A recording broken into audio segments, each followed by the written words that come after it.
Hello everyone, yes it is indeed that time again, time to continue my list of my top 100 favourite albums of all time as of last week. Well that was the cut-off point, was last week for the best albums of all time. I mean I might cheat on one pick, but we'll get to that a bit later on. Apologies for this taking so long to get the second part out. Obviously I had the Owlstorm album, the Unleash the Archers album come out, so I wanted to get them reviewed for you. I've got a couple of other albums, more extreme albums to get reviews done as well. They will be coming soon. But I thought I'd better get this second part out. And today we're going to be tackling albums 89 to 80. Now, bear in mind, these are my personal picks. If you disagree with them, that's fine. Just don't get, YouTube angry about it in the comments section or anything. Maybe just say a comment like, oh, I feel that this album was better or anything. That's fine, You have your own opinions, I have mine as well, and that's what these videos are about. But hopefully you're enjoying the videos along with the video reviews as well. But without any further ado, let's get into it. In at number 89 is, of course, the one only David Bowie and Ziggy Stardust and the Spiders from Mars, which is considered by many as one of his greatest albums, and I've got to agree as well. The underlying narrative of the whole story of this album about having a kind of a rock star that gets a bit of a Jesus complex is something that's been worked into other albums by other bands such as Pink Floyd's The Wall and stuff like that. But let's face it, you can't have like the top 100 albums in the world without at least one David Bowie album. If it's got no David Bowie in an album, it's an incomplete list. I don't care what kind of music you're into. But this is part of his long-lasting legacy, as it was the fantastic 5 years opening the album. One of my favourite songs, that Moon Age Daydreamer, and obviously Ziggy Stardust itself, which was brilliantly kind of mocked, I suppose, in a way. Well, not mocked, but used in an episode of Father Ted. Yeah, it's become a bit of a pop culture phenomenon at the time, and is still being referenced today, which shows the lasting power of this album. It's an album that every now and again I find myself having to go back to because there's not one misplaced note, not one single bad song on here. And if you've never heard a David Bowie album, I'll probably urge you to go and start with this one. In at number 88 is something that many of you may not have heard of. She's called Curly. She's a bit of a solo artist. Well, she is a solo artist. And the best way I can describe her sound, at least on the album I'm putting on here, which is called Love Is Dead, is kind of gothic dream pop, I suppose, is a kind of best tag I can come up with. A unique thing about Curly is she's Estonian, and you don't hear about many Estonian singers getting that popular or that much exposure outside of Estonia, as it were. I couldn't really name you another one, so apologies if I do have any Estonian watchers, but I honestly don't know of any others. And now this is someone I found randomly through clicking through YouTube videos, actually, back in about 2012. And there's one particular song that has completely gone out of my mind, the title of it. But it's the video where she's dressed in a sort of goth type dress and all that. And she's acting like a doll or something. And yeah, it was really good song. I listened to that song on repeat for ages until I could actually afford to buy the album. Now, I got the album, and the album's absolutely superb. This is someone who really deserves to get bigger. I think she's released a second and possibly third album, but it's been hard to kind of work out what's going on with her. But really, go check her out. She's on YouTube, as I said. Got a few videos on there. You want stuff from Love Is Dead. That's when she had more of a gothic influence in her sound. She's got a little bit more sort of, I think she calls it bubble goth now, where it's a bit more dancey and stuff. But that first album is absolutely superb. She's got a fantastic voice on her. Doesn't try to put on an American or English accent or anything. You've got the full Estonian sort of inflections in there as well.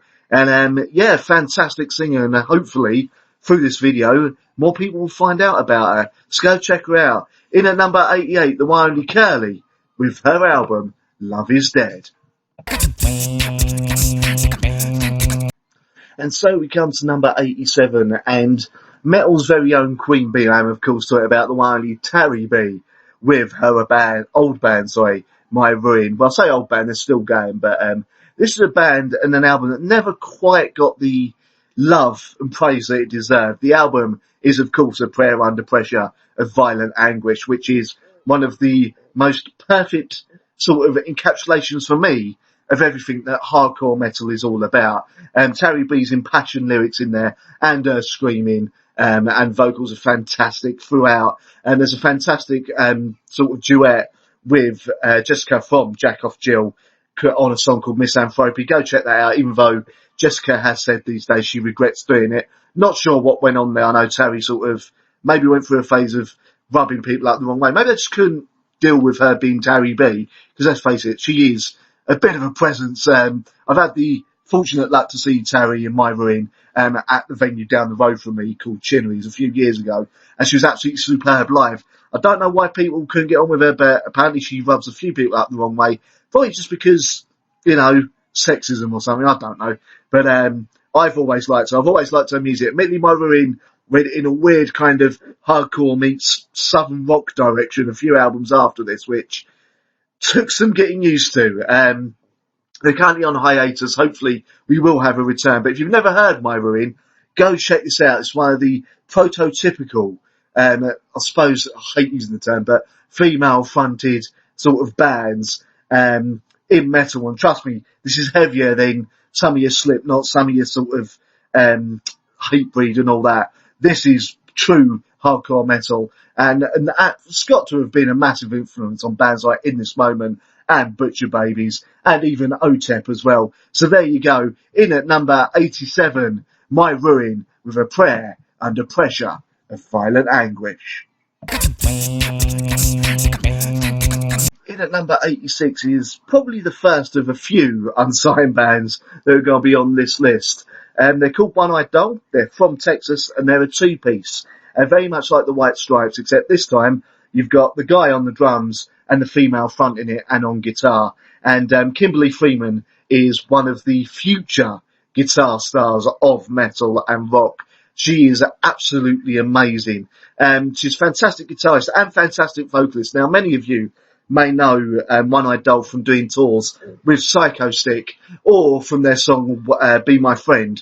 However, don't let that fool you. They are not a jokey band, as this album called Monster proves. It's full of very, very emotional moments. There's some fantastic riffing on there. Be My Friend is on this album as well. But it's just a sort of odd moment to maybe lighten up the album a little bit as well. Plus, it does have a fantastic riff.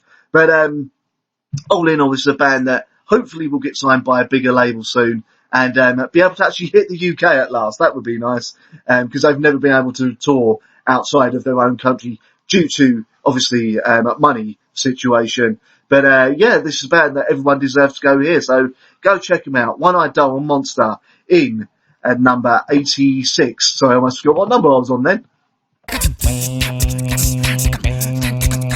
In at number 85 is something a little bit lighter than your sort of hard rock and all that. More of a, I suppose you'd call it a poppy rock band. Not quite pop punk, but pop rock. Called The Dirty Youth and their debut album Red Light Fix.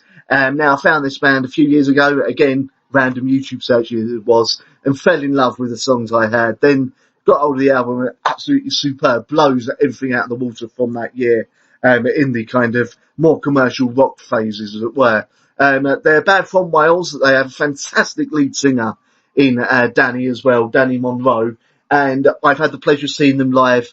Absolutely superb showmanship as well. And they're still only currently working on their third album, so hopefully that'll be the one to crack them open wide and get them really, really big, because this is a band who've been working their arse off and really deserve to get huge. Very, very nice people. Got the chance to interview them a few years ago. You can find that interview elsewhere on this channel as well. But yeah, go check them out. In at number 85, The Dirty Youth and Red Light Fix.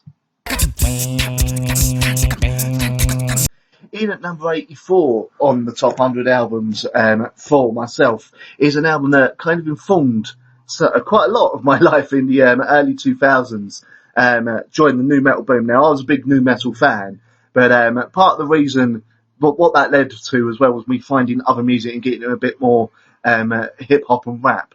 And obviously one of the biggest components back then was Eminem. And what I would still say is his best album, even to date now, is in here at number 84, the Marshall Mathers LP, because this just has an absolute rage and kind of unbridled darkness to it that not much hip hop really has in the mainstream anyway. I know there's a lot of underground stuff and a lot of people might be about to tell me about stuff, but for me, Eminem just hit it right, and obviously stands an absolute classic, along with The Way I Am and some of the other songs on here. But the whole album is just an incredibly awesome dark journey from beginning to finish. And even though I'm not the biggest hip hop fan in the world, I will always go back to this. And it's one of those rare exceptions of me actually liking rap, as it were, by itself without sort of heavy chugging guitars or something behind it. So there you go. Number 84, Eminem and the Marshall Mathers LP. Number 83, and what might possibly be the best doom metal band from the UK since Black Sabbath's inception. I am, of course, talking about the one and only Cathedral and their magnum opus, as it were, or one of them magnum opuses, because I had a couple, to be honest with you. The first one, Carnival Bizarre. This album's absolutely superb. Stick it on every now and again because it has a sense of fun to it while keeping that kind of doomy darkness there and some groovy riffs as well. And the thing about Cathedral is, on some of their albums, you could tell that Lee Doyle was having seemingly a lot of fun. I don't know what's going on background, but some of the vocals and the lyrics, such as Huggy Bear, oh yeah, that he screams out in the middle of the song Carnival Bizarre itself, being a prime example. But you got superb songs on here like the aforementioned Carnival Bizarre, and of course the absolute doom classic, nay, should I say metal classic, that is Hopkins' Witchfinder General. If you ever wanted to get into doom but some of the other stuff maybe seemed a bit too oppressive for you, I'd probably say start with this one, Cathedral and Carnival Bizarre, coming in at number 83. Number 82, and it's time to get a bit of old school UK prog rock on your ass. I am, of course, talking. At number 82, we have got the one only Jethro Tull and Thick as a Brick, a two-track masterpiece of late 70s progressive rock. I found this album only a few years ago, actually, about 5-6 years ago. Actually, no, sorry, about 10 years ago even, back when I was fronting my band Visualize This, which was a very, very different beast to this. But it's two tracks, both tracks are about 25 minutes long, and there's just something about this. It's basically one long track, to be honest with you, but it got split into two parts. And the story behind it and everything, and the whole way the song is actually kind of a biting commentary and sort of mockery of what prog rock had become at the time by one of its leading lights, the one only Jethro Tull. It's definitely something that I feel everyone should hear. It's absolutely superb. And Jethro Tull, well, the lead singer Ian Anderson was always a little bit off his meds, as it were, during the late 70s. Let's just say that, or early 70s. In fact, probably for most of their career. They did release a sequel about 6-7 years ago. I've never got around to listening to it, but I've heard good things. However, I don't think it will ever reach this, and that's why Thick as a Brick, the first one, is right here at number 82. I can't speak today. In at number 81, it is an album that I'm sure would make many, many people's lists, that grew up during the 90s sort of pop punk boom. Now, admittedly, I was sort of going through high school and college during the 90s. And when this album comes out, it was just before I went to high school, if memory serves. I am, of course, talking about Green Day and the absolute classic Dookie album. From the opening bars of the first song through to the end of FOD, which was the name of the secret track. Sorry, not that. All by Myself even is the secret track, I believe. Then this is absolutely superb. This is pop punk at its absolute perfect. A lot of people prefer Blink-182. Never really liked them myself. Admittedly, their last album, though, now they got rid of the whiny bugger, is better. Same as Green Day. I've gone off Green Day, but that's because nowadays they seem to be trying to be the Clash, and for me, I always preferred them like this. This is Green Day for me, this album. This is how it should sound. This and the Nimrod album are pretty much my teenage years when it comes to pop punk music. If you've never heard this album, I only know Green Day through their newer stuff. Go back, check this album out. It's got Time of Your Life. No, it hasn't. That's Nimrod. Sorry. It's got Oh, good Lord. It's got Basket Case on it, which you've probably heard about a million times by now in rock and metal clubs, but it's an evergreen classic, and that's why it's right here. This album is an evergreen classic as well. That's why it's here at number 81 on my top 100. And to round off the list today, the countdown, in at number 80 is a band that not many people heard of, criminally, called Cyclefly, which were an English band fronted by a fantastic Irish singer. This band had very much a very kind of Jane's Addiction type sound, but with a UK twist, as it were, or an Irish twist, I suppose you could say. I've nominated their first album on this because this is the album I listened to the most. They had two albums. Second album called Crave, very much worth checking out. But for me, this album is not absolutely perfection and just didn't get the didn't get the listens it needed, really. Not enough people heard of them. I saw them live and they were in a small venue and they're absolutely superb, one of the best live bands I've ever seen. But no one ever checked them out and it's absolutely criminal. The band members have gone on to other things now. The singer's now in another band with the guitarist, I believe, but I cannot remember the name for them. I think they're still going anyway. I would love Cyclefly to reform because I feel really they never had their time in the sun. And they should come back because if once you hear this album, which by the way is called Generation Sap, that's it, you will understand what I mean. If you like that kind of Jane's Addiction sound, but maybe Perry Farrell's vocals got a little bit too much for you sometimes, maybe you'd like Cyclefly instead. But yes, to round off the list, in at number 80 is Cyclefly with Generation Sap.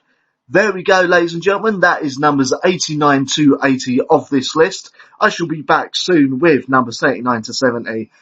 Depending on how many sort of albums come in that I'll get reviews out for as soon as possible. I've got 3 waiting in the wings at the moment. Depends what else I get sent to me and what else comes out. But thank you very much for watching and listening. I hope you've been enjoying these videos. Feel free to like, share and subscribe as well. Also, feel free to check out my Patreon as well. If you become a patron, I'll be very, very much appreciative of that. Also, don't forget to check out my show every Sunday on That Metal Station, thatmetalstation.com, from 8 p.m. GMT, 3 p.m. EST, also imaginatively titled The Psychosin Project. Now, if you're wondering why I've got a Patreon while I'm doing the radio show is a hobby. It's not something I get paid for. As same as YouTube. YouTube doesn't exactly pay you for doing videos. So there we go. Well, I don't get the views to get paid for doing the videos on YouTube. But obviously, if you want to become a patron, that'd be very much appreciative, as I said. And I will be back soon with either a review of an upcoming album, review of an album that's just come out, or number 79 to 70 on this list. So thank you very much for watching. I love you all. Thank you very much for watching, and I'll see you next time.